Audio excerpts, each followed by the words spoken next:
Okay, Friday, September 27th, 2019. I'm here in Newport News, Virginia at the Mariners Museum. We're just about to get there as soon as the light turns green.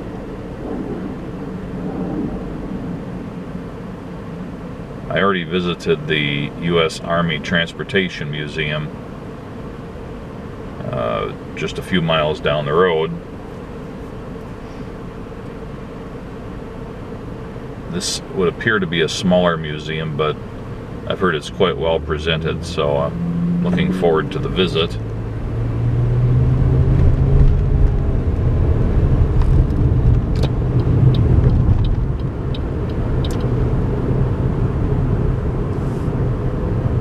Turn left on Museum Drive.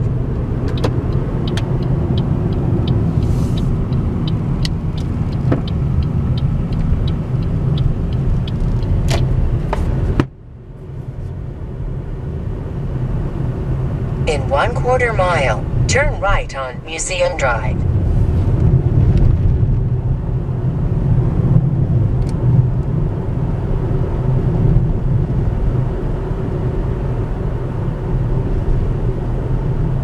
Looks pretty well attended.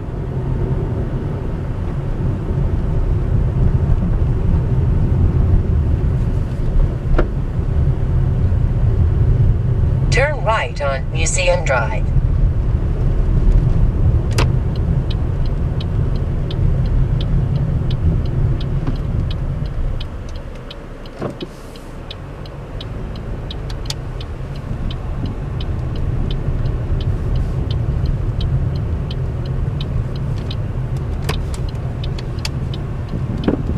In 1/4 mile, turn left on the road.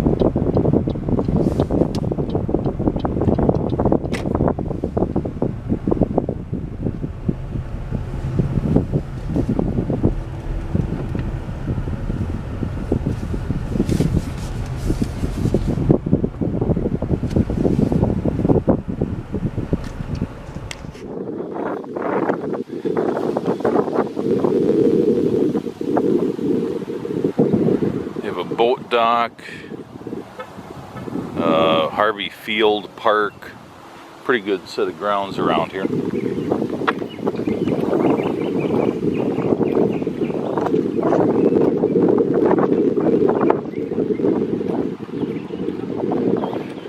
Hiking trails.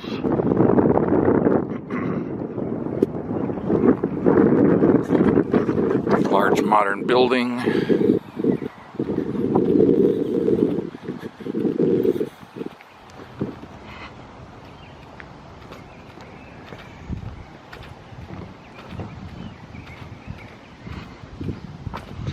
Open 9 to 5, Saturday through, or Monday through Saturday, Sunday 11 to 5.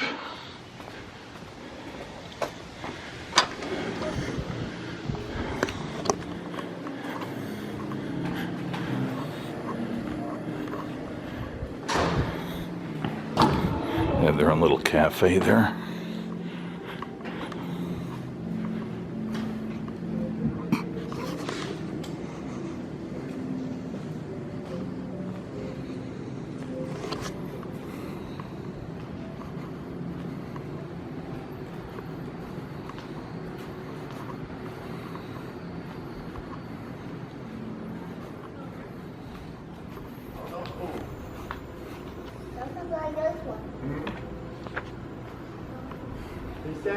Stand by the helm. Come here. Okay. Go stand by the helm, son. What? Stand by the helm. Can you do that? Can you do that?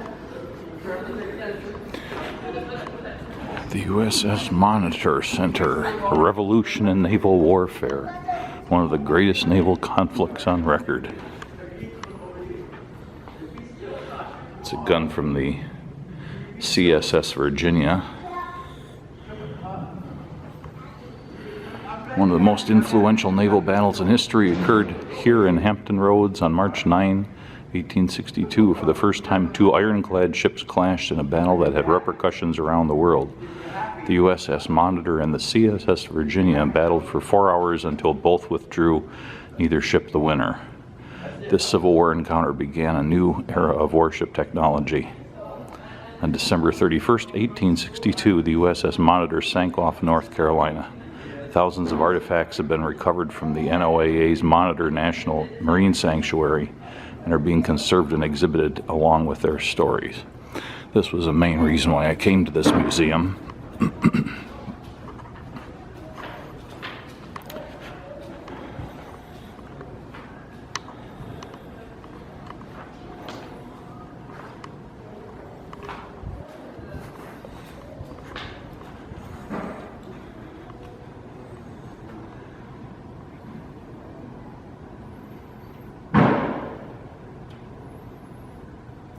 So these are some letters written from George Spencer Gear,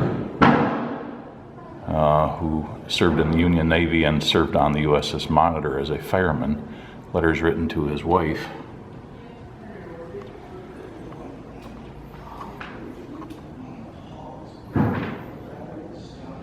Engine room clock movement before conservation.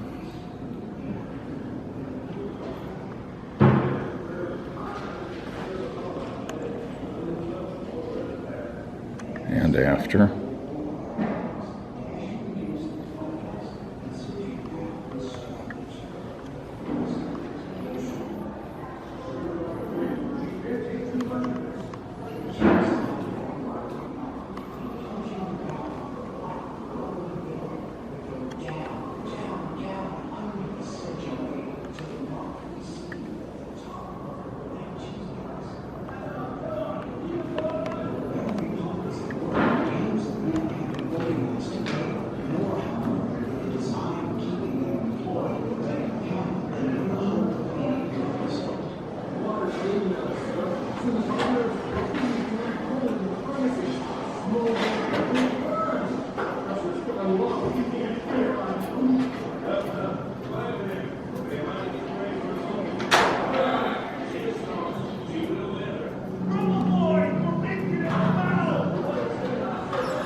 These artifacts are kept pretty dim.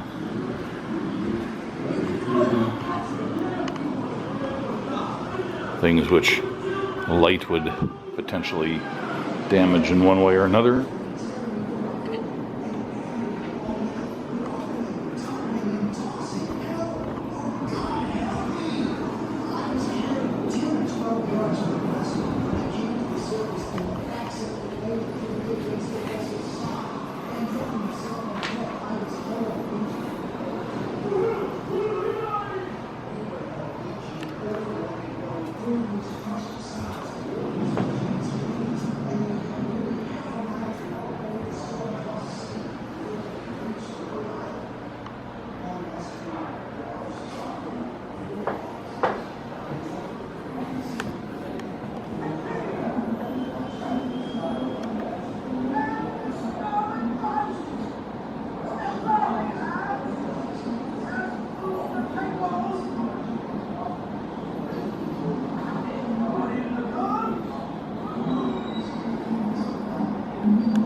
native cartridge be home! Shut the gun! One more shot! And all better! Then shot! Then hold!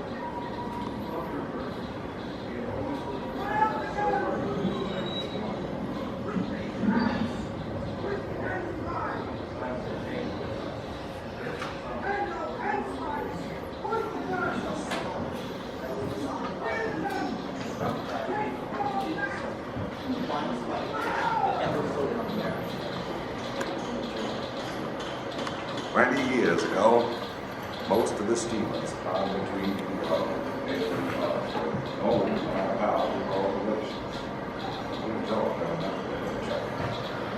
All the enterprising men of that day, I was the only one who had the courage to assail these men. And I did it. And was in very big times. But I have not confined myself all my life to steam boats and machines. My wealth and counsel, I have assisted many of others to a successful result. There is no other man in this country who gives employment less or comrades gather on my graves.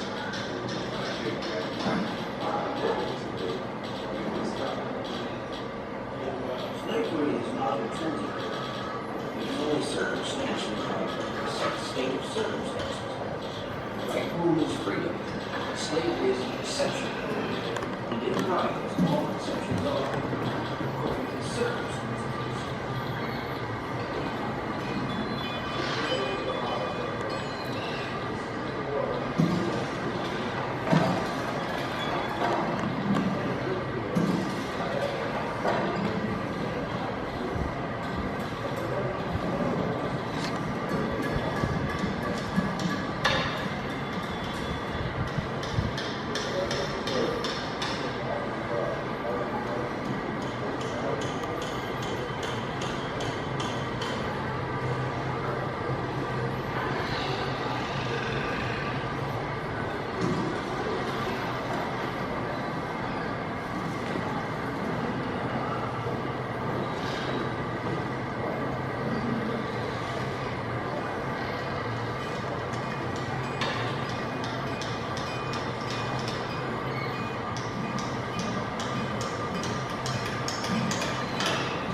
It's not clear to me whether this is supposed to be the way the Virginia looked before modifications, but as I recall, this is the way the superstructure looked after being modified as an ironclad.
So this is supposed to be a cutaway of the side of the monitor, showing the armor belt. It's supposed to be armor plate here, 3 plies, going to more plies up to 5 higher up, heavy timbers, and then a single ply below the water line, and then a girder and truss work structure, which isn't showing up in the video.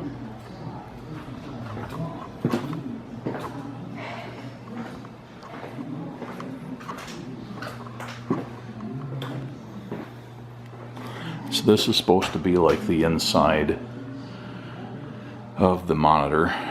This is the captain's bunk area, his quarters, and his head in there. The captain had his own private marine head or toilet, but it bore no resemblance to any that had come before. It was the first flushing toilet ever installed on a ship. When underway, most of the ship was submerged or awash, but Ericsson's system of a pump and waste tube allowed waste to be discharged into the sea. It was important to follow precise operating directions, however, or the toilet would turn into an unwelcome bidet.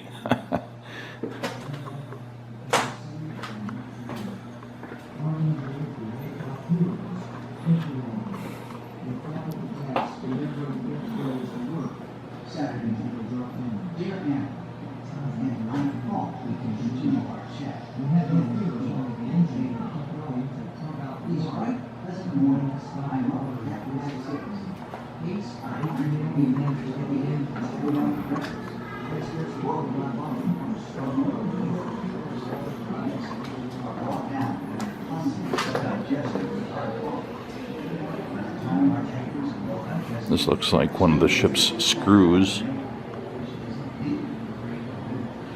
And it looks like it's the real McCoy, or it's a really good mock-up.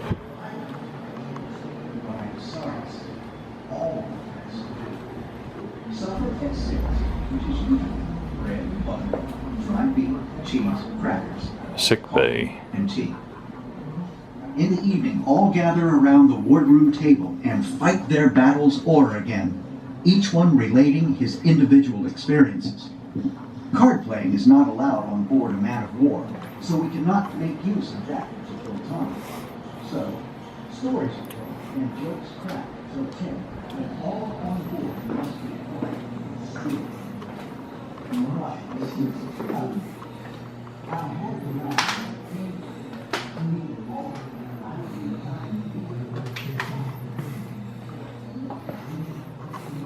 So we've already been here.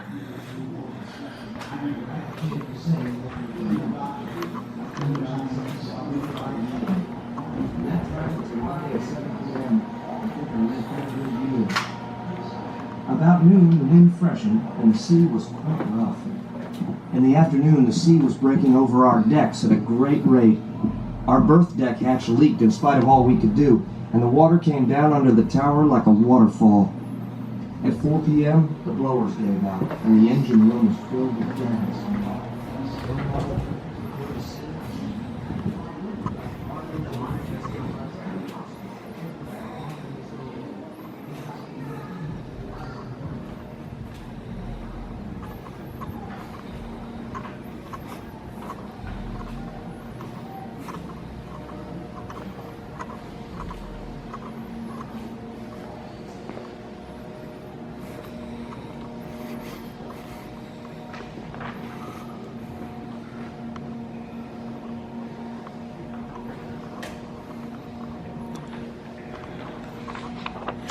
Looks like a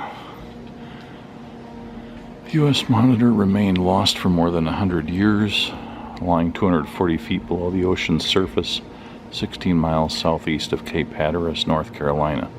Discovered in 1973, the resting place of the revolutionary cheesebach on a raft became America's first national marine sanctuary in 1975, administered by NOAA.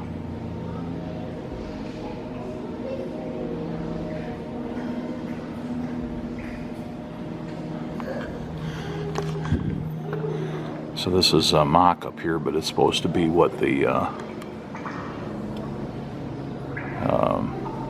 turret looked like when discovered.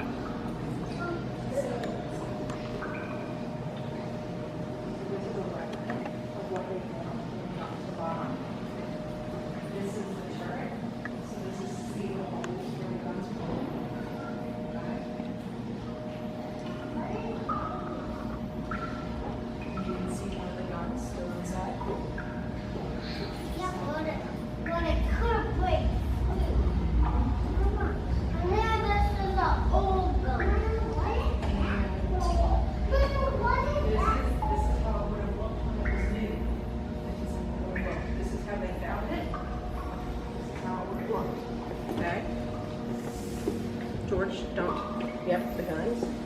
Sorry. George. They also found 2 skeletons inside the turret. Right there. And they were along with silverware and other things when they were excavating it. Oh, no, I'll lift you up if you can see. I see the skeleton. Okay.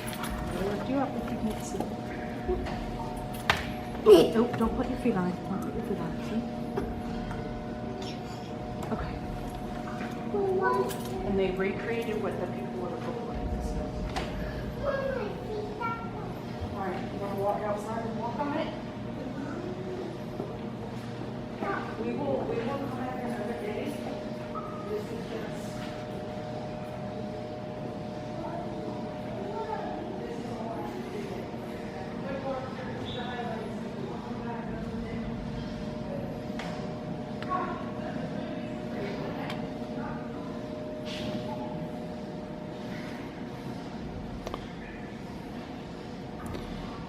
Escorting the Monitor's turret to its new home in August of 2002.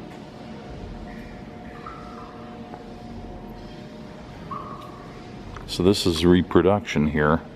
I don't know if we're going to see the actual McCoy. This is another mock-up of what it was like when it was new.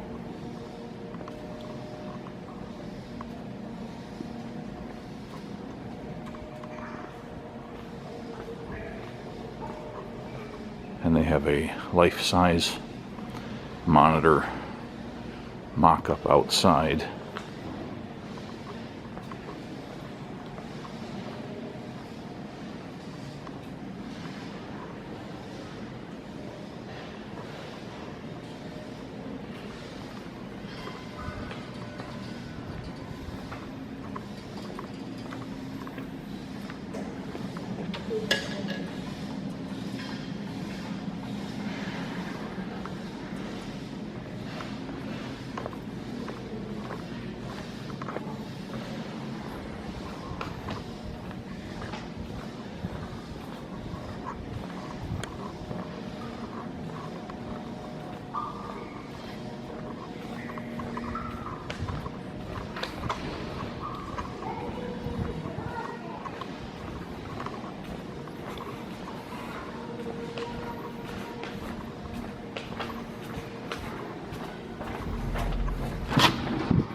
Replica designed and built by the Newport News Shipbuilding, a division of Huntington Ingalls Industry. Christened in 2006.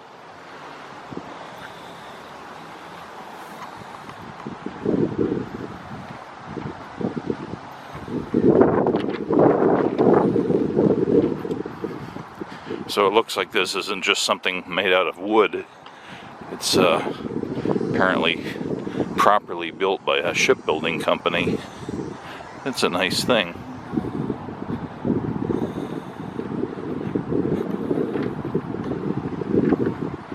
They have really nice grounds here.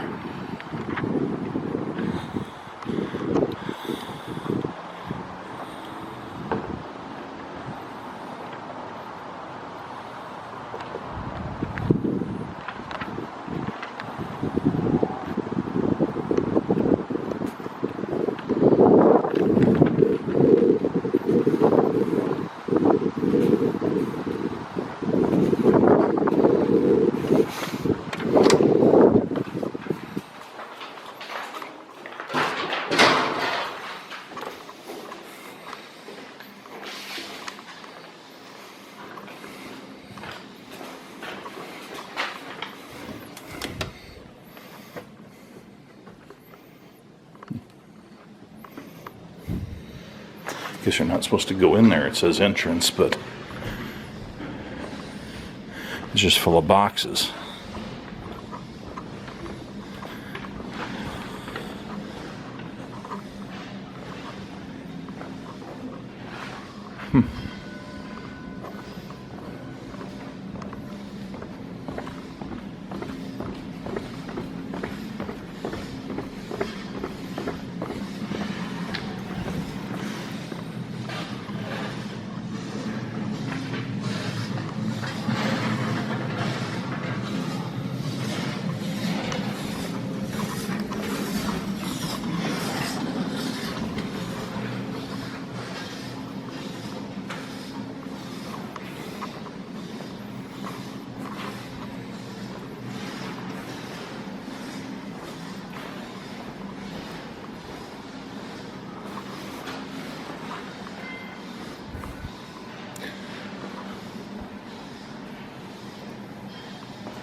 This is the Css Virginia Courtyard.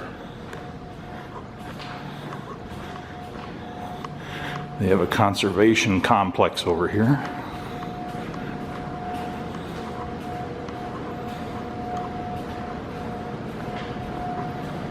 Authorized personnel only.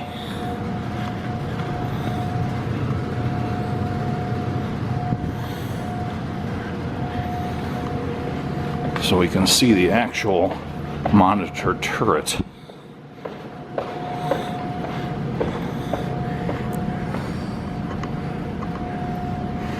There's various other pieces in chemically controlled tanks. Looks like there's some electricity in here too, some sort of electrolysis to get rid of the corrosion and so on.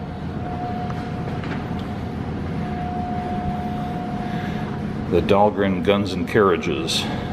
Because the guns are all metal, conservators can rely strictly on chemicals to inhibit corrosion. Sodium hydroxide keeps the pH level of the solution very high and allows the chlorides to leach out, thus preventing further corrosion.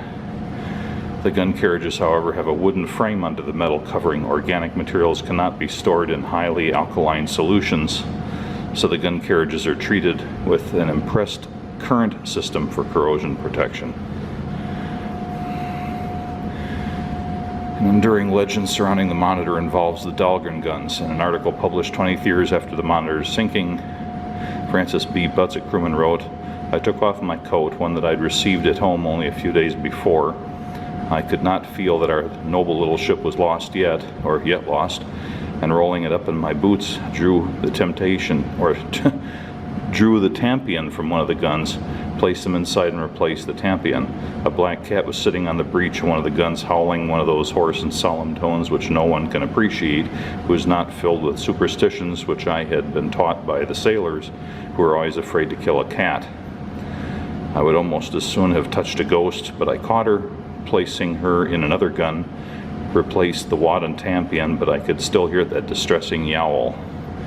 So despite the popularity of Butts' account, no evidence supported a cat on board the Monitor. No cat appears in any of the ship's photos, nor did any crewman mention one in letters or journals. In the fall of 2005, conservators excavated the bores of the guns. Because of limited space between the ends of the muzzles and the tank walls, special tools were constructed with section handles which screwed together. With approximately 98% of the bores excavated, conservators found no traces of boots, a coat, or a cat. Francis Butts evidently felt the truth about his fanciful tale would remain buried deep in the Atlantic Ocean. Reminds me of the story with the Steamboat Arabia at the Steamboat Arabia Museum in Kansas City, where for a long time there was a story about a fellow who had a mule on there when the boat sank in the Missouri River, and made up all these stories about it. And when they finally excavated it, they found the skeleton of the mule, but nothing else supported the guy's stories, actually quite the contrary. Sometimes history has a way of revealing the lies much later on.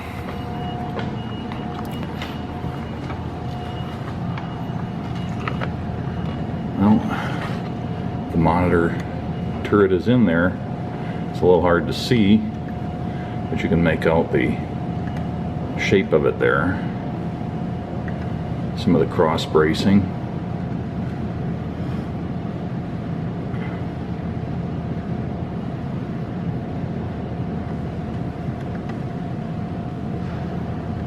Kind of like trying to spot the Arizona from the barge of the Arizona Monument in Hawaii. If the angle of the sun hits it wrong, you can't see it, but if the light is right, all of a sudden there, just a few feet below the surface, is one of the gun turrets.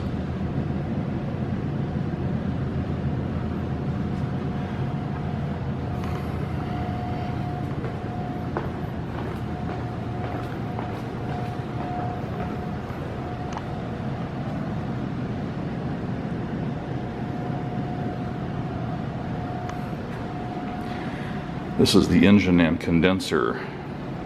50 ton of mixed materials. Composite challenges. Treatments are appropriate for one kind of material are often not suitable for the other. Preferred plan for treating a composite artifact is to take it apart so each piece can be treated individually. During disassembly, a thorough documentation of the object is essential, so the parts can be reassembled correctly after treatment.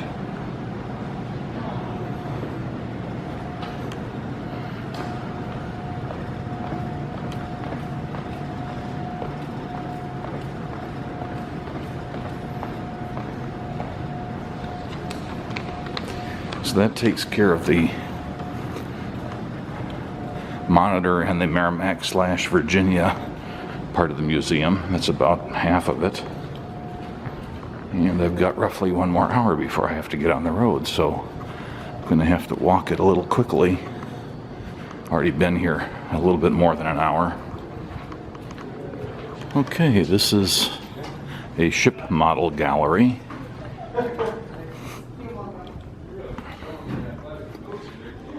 Apparently it's not the complete museum collection. It's a subset.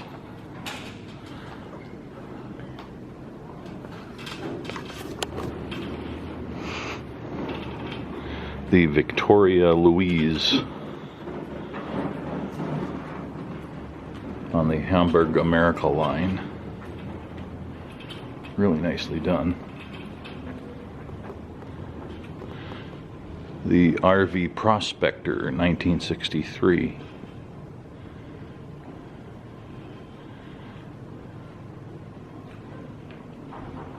The RMS Mauritania, 1938.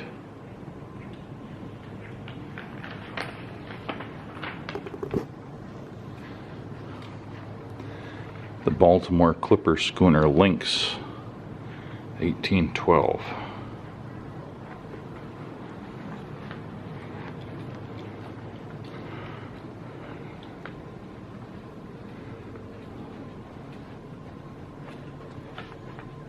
A late 16th century Spanish galleon.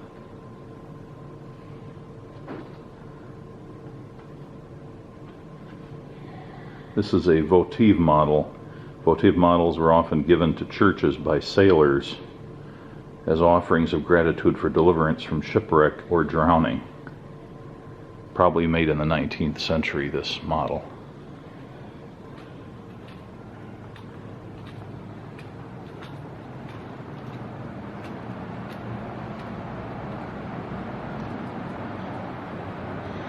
This is the SS Howick Hall from 1910.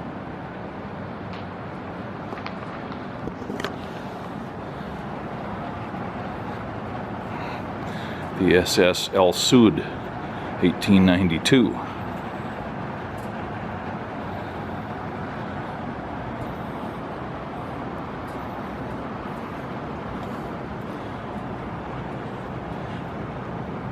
The SS Zubelon B. Vance, 1941 to 1970. 1/4 inch equals 1 foot scale. Model built in 1950. The first of scores of Liberty ships built by North Carolina Shipbuilding in Wilmington.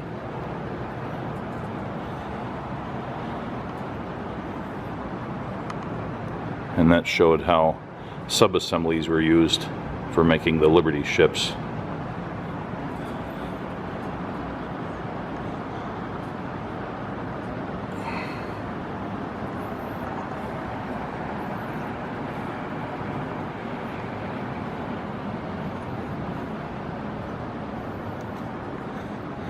The SS John D Archbold, 1921.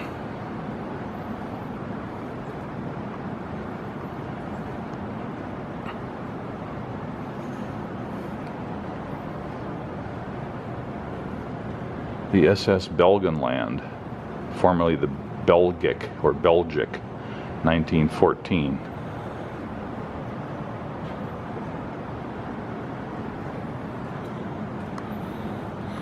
The SS Santa Cruz, formerly the Storm King, 1943.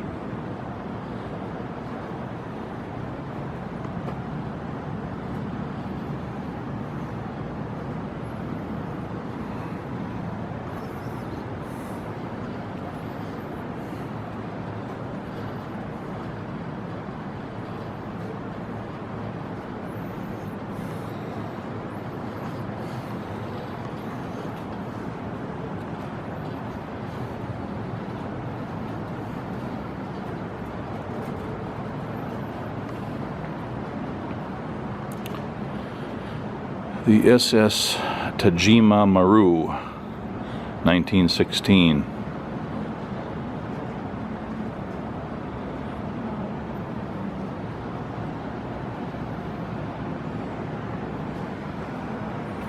And that's a cross-compound steam turbine engine.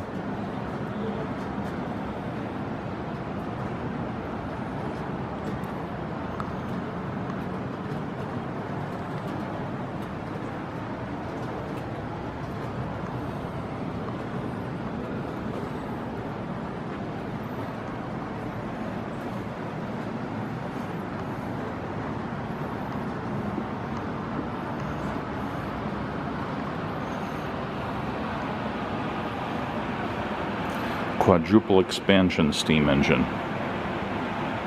Very nice. Big old walking beam engine. Lots of detail on it. This is one that might actually work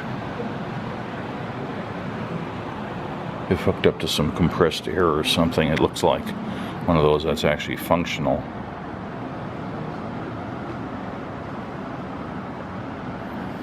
A walking beam engine. Having evolved from early piston and cylinder steam engines used to pump water out of mines, marine steam engines were developed in the late 18th century.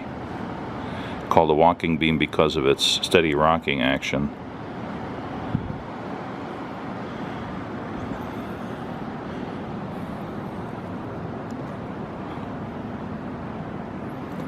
This is the SS Alsatia and SS Andria, 1947.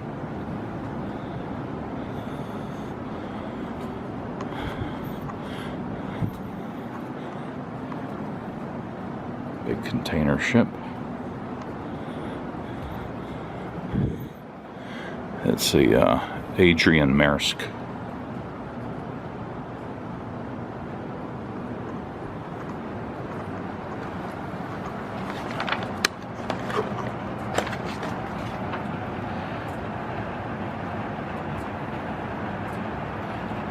Okay, now let's see, did we hit this one already?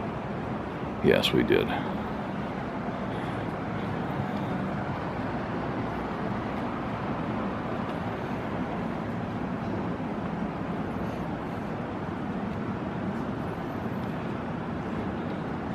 The SS Fushimi Maru, 1914. I haven't figured out what this one is yet, have I? Oh no, this is the Archbold. Already saw this one.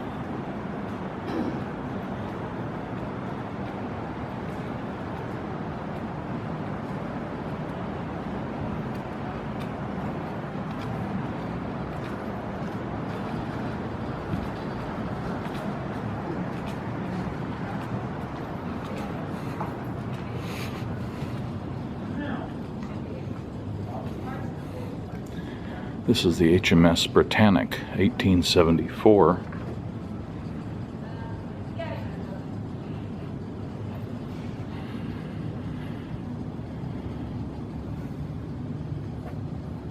This is, I think it's supposed to be the Titanic, although I don't actually see the name painted on the side of the ship. But everything here is about the Titanic, so I'm guessing that's what it's supposed to be.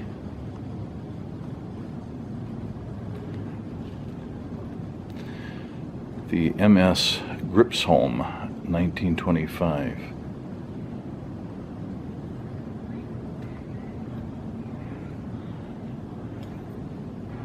This is how big the Kaiser Wilhelm II is if put next to the pyramids of Giza.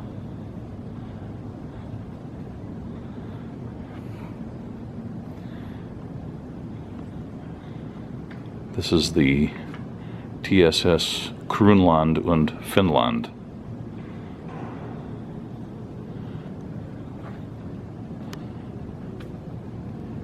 This is the SS President Hoover and SS President Coolidge.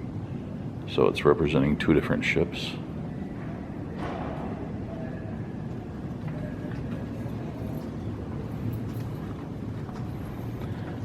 The steamboat Kate Adams from 1882.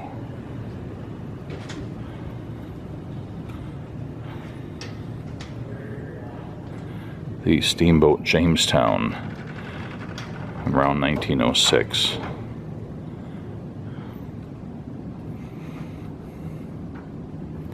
The SS Strathnaver, or Stratnaver.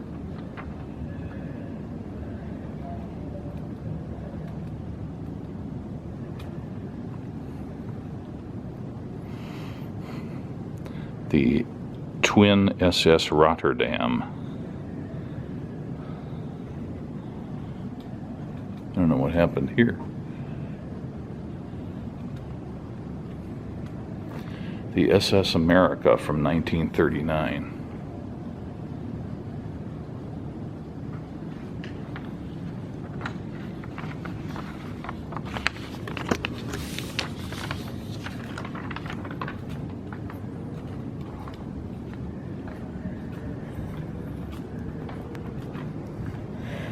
What is this thing here? Some sort of lifeboat or something?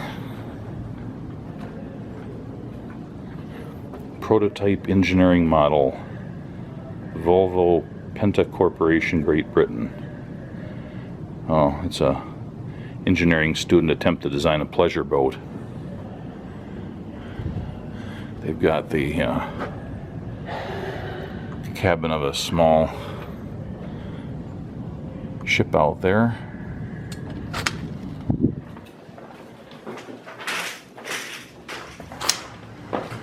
They've got the small craft center out here. There's another walking beam engine and a deck gun of some sort. But I won't tarry too long because I'm short on time.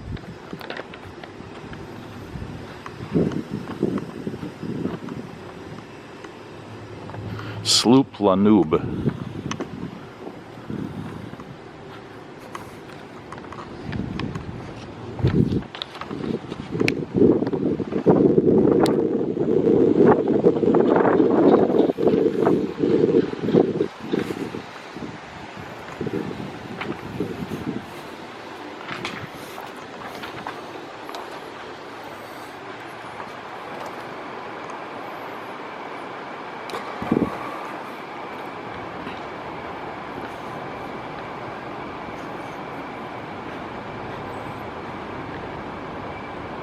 Jacinto,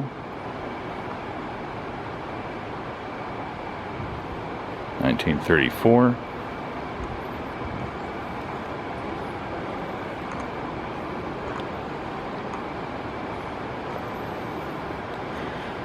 Most of these aren't identified, that I can see.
This is a thing here is a Chris Craft, by the way.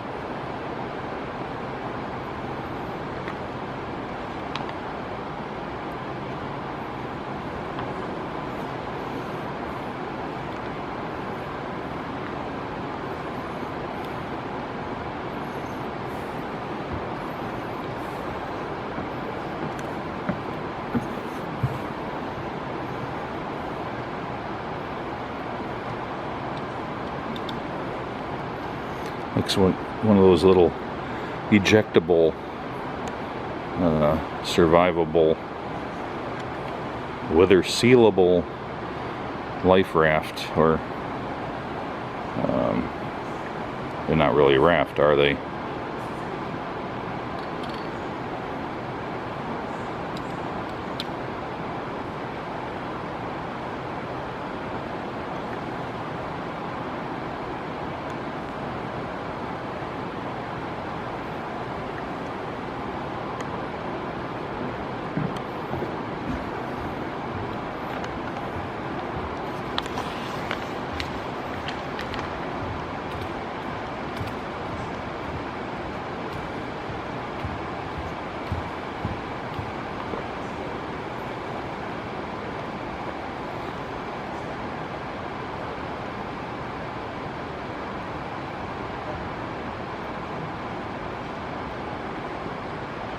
do have a sign here detailing some of these competitive boats, which one's which.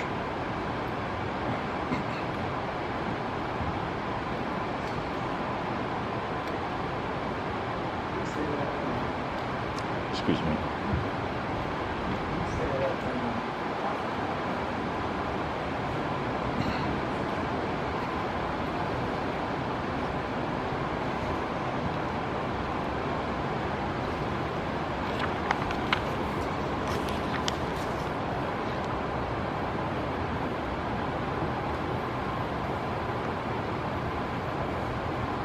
The Lamu Jahazi, I think that's what that says, built in Kenya.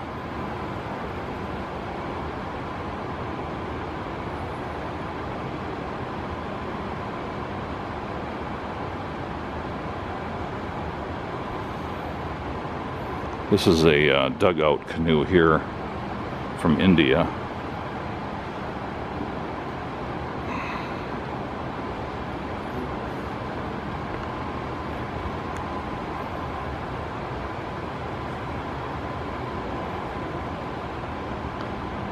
This is a double outrigger canoe from Tanzania.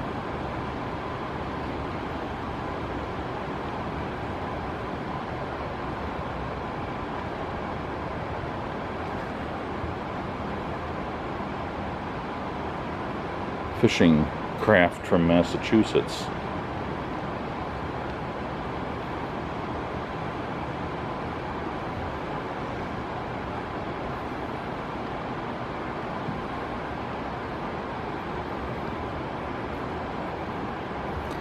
Personal raft with gourds for flotation and reeds tied together as a platform. Very raw canoe. This is number 23. That looks interesting. What is it? It's a chatty raft from Egypt. Raft could be constructed fairly quickly from the plentiful papyrus reeds found along the Nile River.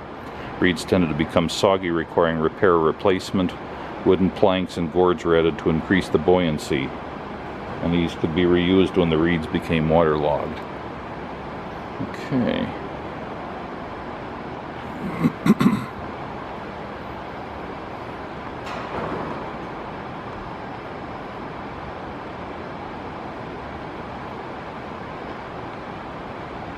This is a double outrigger.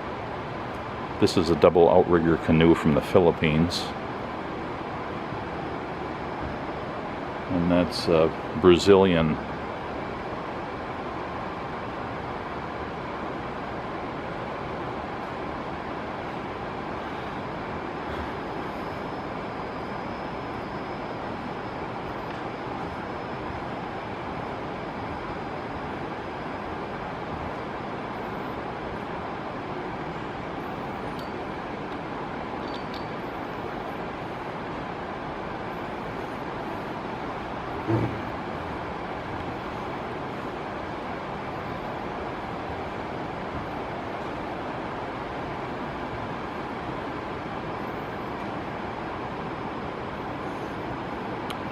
Looks like harpoon guns. Is that what it is?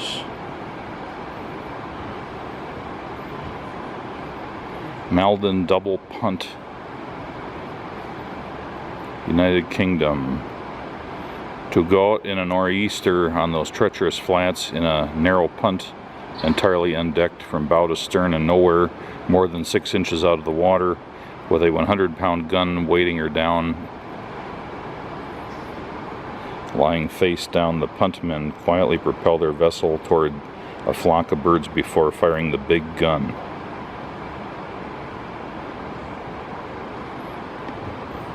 So it's really a sport.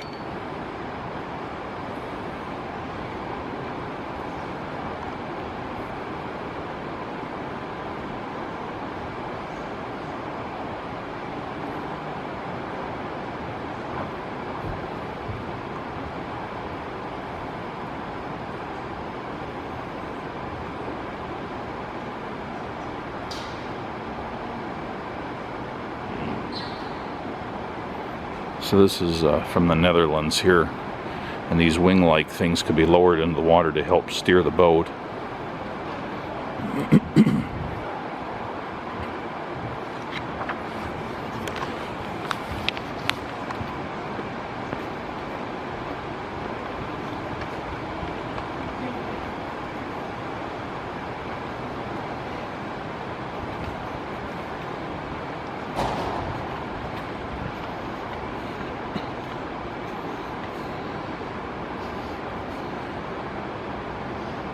And that's a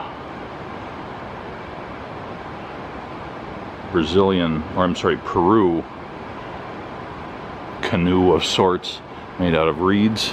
This is the Sioux, a 19-foot runabout from 1935, built by Chris Craft. And the Miss Belle Isle,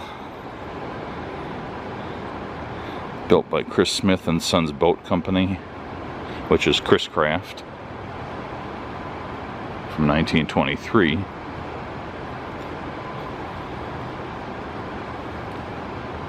This is an Eskimo, or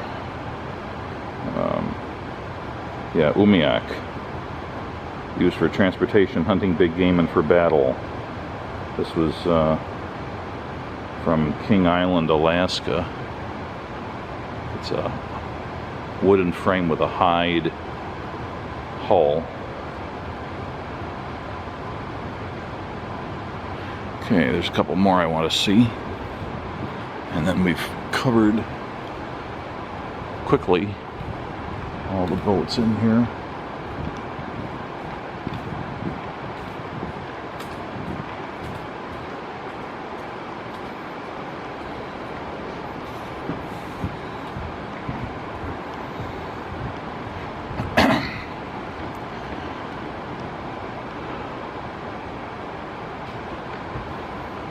What is this thing here?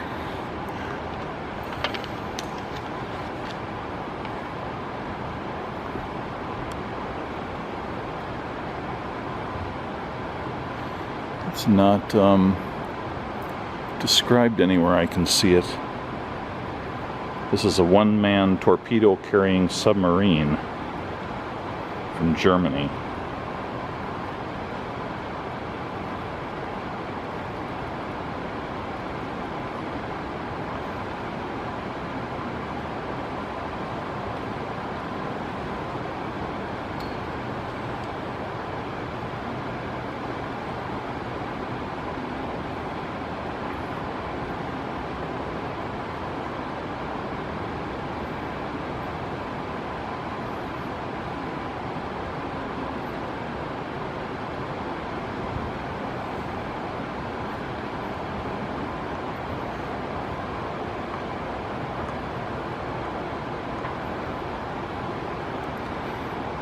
This is a bathysphere. This is the Turtle, built in Houston. Spherical pressure hull for the Bathysphere Turtle, one of 3 used in the Alvin submersible program, the first program to use manned underwater exploration vessels. A crew of 2, a pilot and an observer, first took the Turtle to a depth of 10,000 feet in 1980. The vessel was later used for deep sea salvage work off of Hawaii. In 1990, scientists used experimental sonar on board the Turtle to create images of hydrothermal vent plumes off the coast of Baja California. Okay.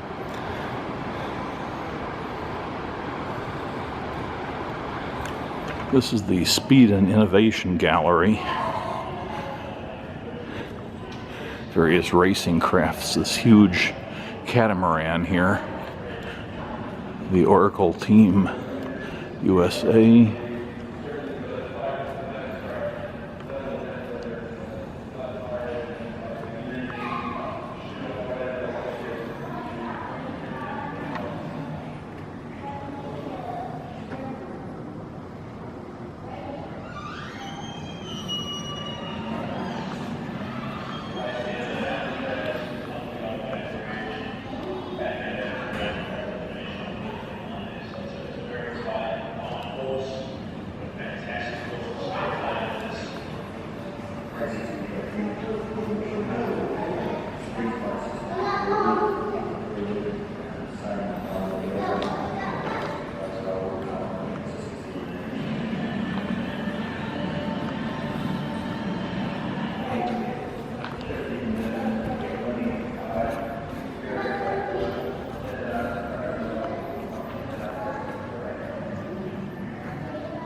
This gallery here has miniature ships built by August and Winifred Crabtree. It's supposed to be a restricted photography room, and everything is very dark in there, so even though I took a look around in there, I don't have anything in this video about it.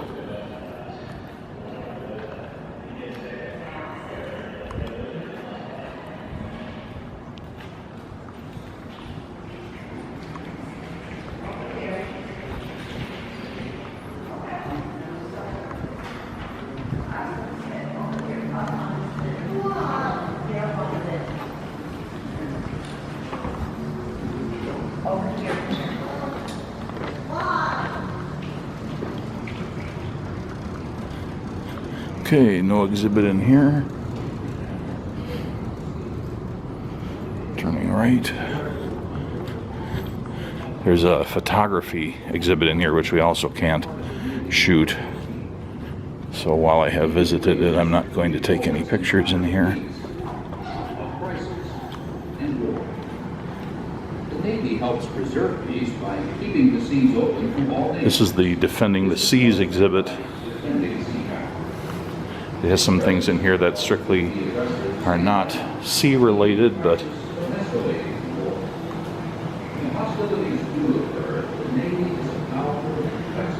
looks like it's mostly bits and pieces of U.S. Navy displays.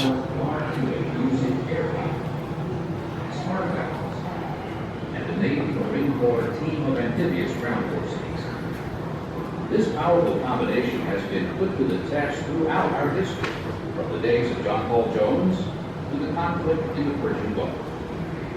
Today's modern Navy has at its disposal technological tools, weapon systems, and everything.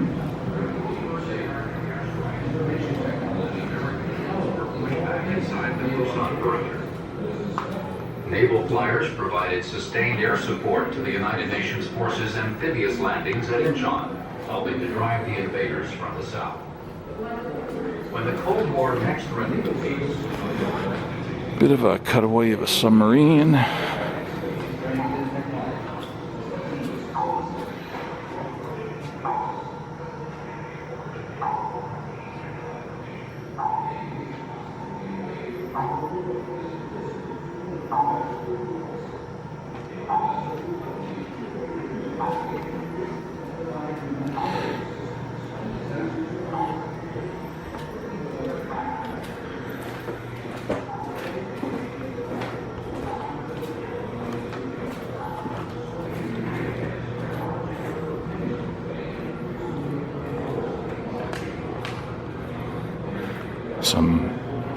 Something of a ship camouflage.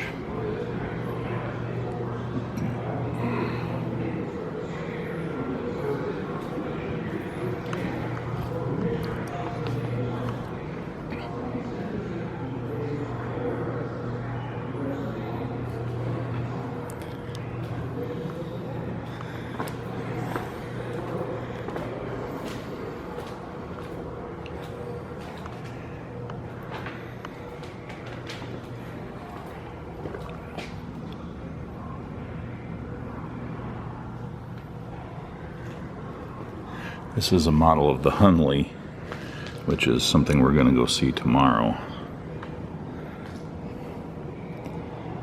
1.5 inches on this equals 1 foot on the real thing. The H.L. Hunley was the first submarine to sink a warship, built in 1863 for the Confederacy. The submarine also proved to be fatal to 13 of her crew, including her creator H.L. Hunley, during trials in which she repeatedly sank. In 1864, the newly raised Hunley drove a specially prepared powder keg into the hull of the USS Housatonic in Charleston Harbor. As the sub backed away, the keg detonated, sinking the Housatonic and killing 5 crew members. While the cause is still unknown, the Hunley also sank before returning to shore, taking her 8-man crew with her.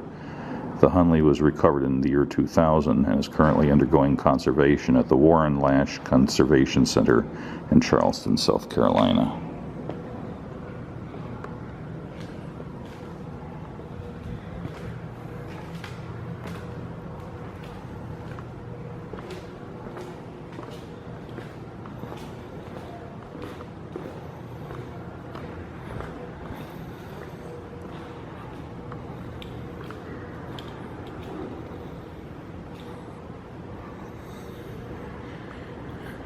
Okay.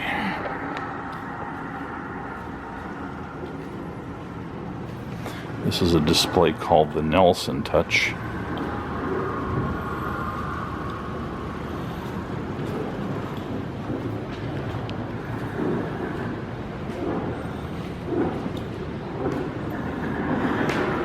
Has some displays on the Battle of Trafalgar.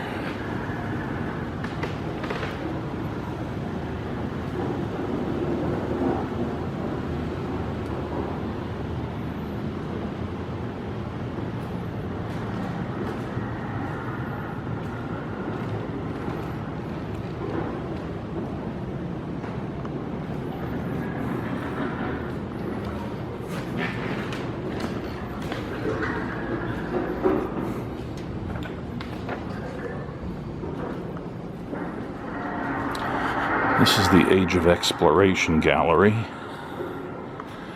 and they even have a display here on the Tahitian War Canoe. I've seen pictures of those.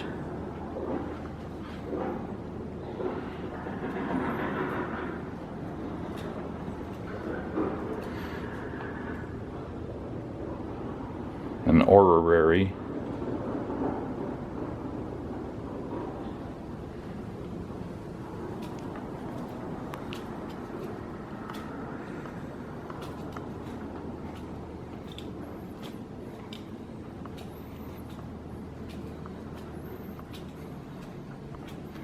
This would be a nice one. You could probably spend a good hour in here just reading the little signs.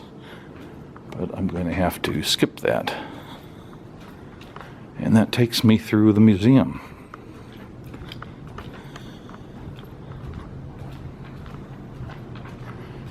Quick walk through.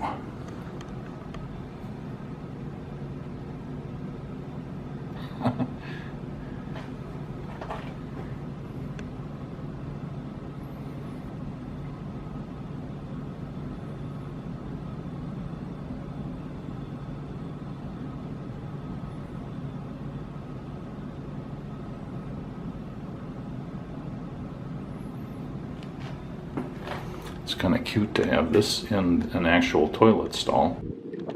So the Maritime Museum here is a class act. Really nice displays. I only spent a little over 2 hours here, kind of a speed walk through the museum. There were a couple areas I dwelt on that aren't shown in the video, but that was just due to unsuitability to photography or prohibition of photography in those areas.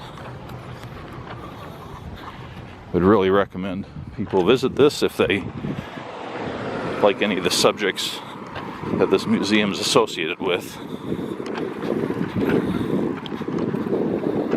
And one thing I appreciated, highly appreciated about this museum was I didn't spot really any displays that were dumbed down for the youngest children or most ignorant adult. All the displays were intelligently written. Thank you very much, curators. And presumed some intelligence on the part of the visitor. And there were no little animated talking things and all that stuff, which usually annoys me. So good job. So just driving through Newport, Uss Virginia here after visiting the Maritime Museum, which was after the Army Transportation Museum. The two of those pretty much took most of the day. It's 4 in the afternoon now. And I've got a 6-hour drive to Charleston, South Carolina. But I've tried to work out the route so that I cross some good bridges, because I'm a bridge crossing fool. And the James River Bridge should be coming up here in another mile or so. And the angle of the sun and everything, we should get a decent view. I don't know what the laws are in Virginia, but already since leaving the Maritime Museum, I've seen 3 people in cars, all of them young people, probably in their early 20s, driving with full ear-covering headphones on. I thought that was illegal in most states. Maybe it is here too, and maybe they're just not enforcing it. That just astounds me. Unless a person has a particular hearing problem or something where they need those, I presume they're just listening to music. And it's like, that's dumb, you're driving a car. You need to be able to hear sirens and things like that. I weep for the species. So we're just coming up on the junction with US Highway 17 southbound, which is the highway that goes over the James River Bridge. Take the ramp on the right to US 17 South toward James River Bridge.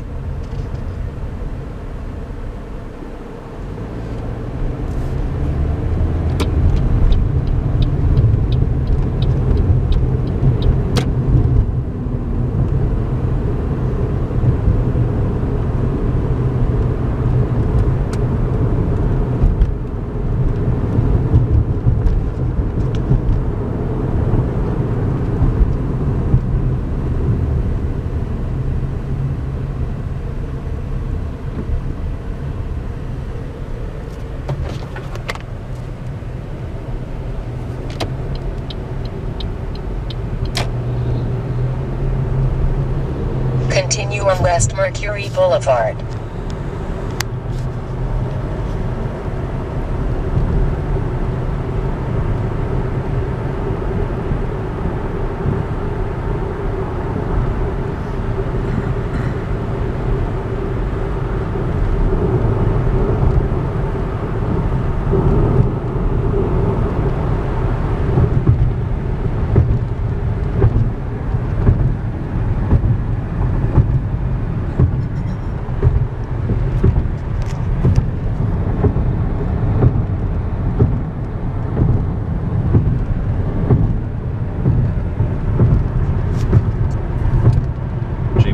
Quite wide at this point, close to dumping into the ocean.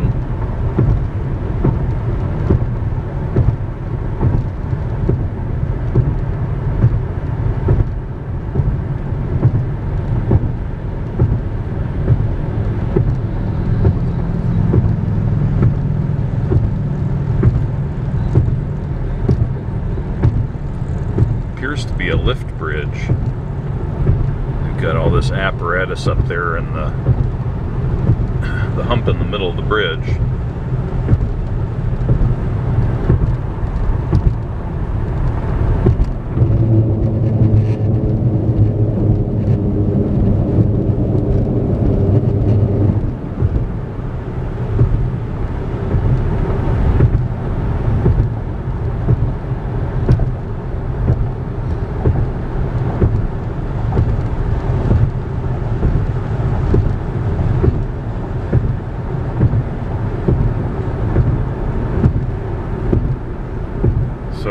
Majority of the bridge is more of a causeway, similar to the Lake Pontchartrain causeway that I took a few days ago in New Orleans.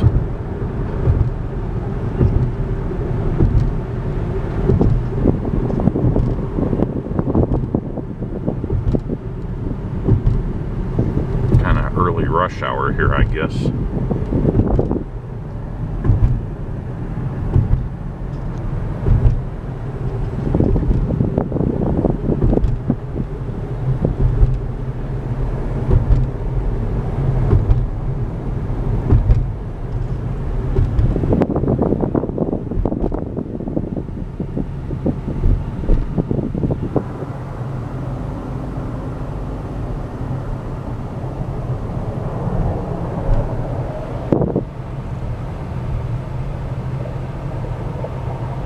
Like they've got a lane merger up ahead that's slowing everything down.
And that was the James River Bridge.